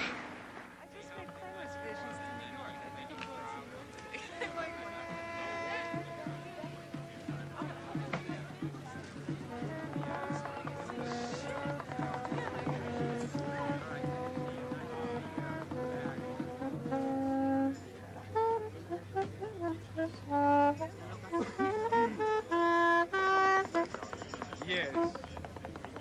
We had a big show over there for the tree. René Arisa won the official grand prize for drama in 1967 for his play La Vuelta a la Manzana. 7 years later, he was imprisoned for crimes against the integrity and stability of the nation. This is the sentence. Arisa, for some time, has been writing short stories, essays and tales, whose contents are marked by ideological diversionism and counter-revolutionary propaganda. All this literary material, lacking in artistic value, was written against our Prime Minister, Fidel Castro, against our country's martyrs and other leaders. Arisa tried to send this material abroad and to encourage the enemies of socialist order and international solidarity. 8 years imprisonment. Arisa served 5 years. He was freed and went to Florida in 1979. He then earned his living like this.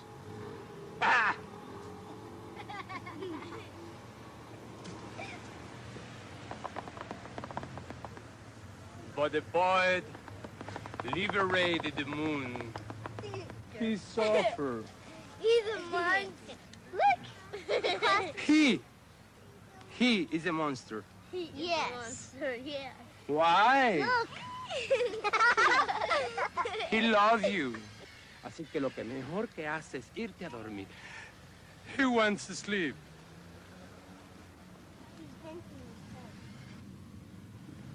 Sí, hay poca información, es verdad. Pero creo que quería decir que lo más injundioso de la cosa no está en exactamente en qué sucede, sino en por qué sucede. Ser distinto, ser extraño, tener una conducta impropia es algo no solo prohibido, sino completamente reprimido y además puede costarte la prisión. Eso yo creo que está dentro del carácter del cubano de hace mucho tiempo, que no es privativo de Castro y que hay muchos Castros y que hay que vigilarse el Castro que cada uno tiene dentro. Es una actitud que arrastramos una serie de diseños, de moldes de hace mucho tiempo y estamos muy condicionados por todo. Es un círculo vicioso y se ha caído completamente en una paranoia que la sustentan todos, la sustentan tanto los que persiguen como los perseguidos, puesto que los perseguidos a momentos parecen ser los que persiguen. Todo el mundo sospecha de todos. Esa paranoia nos conduce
Hehehe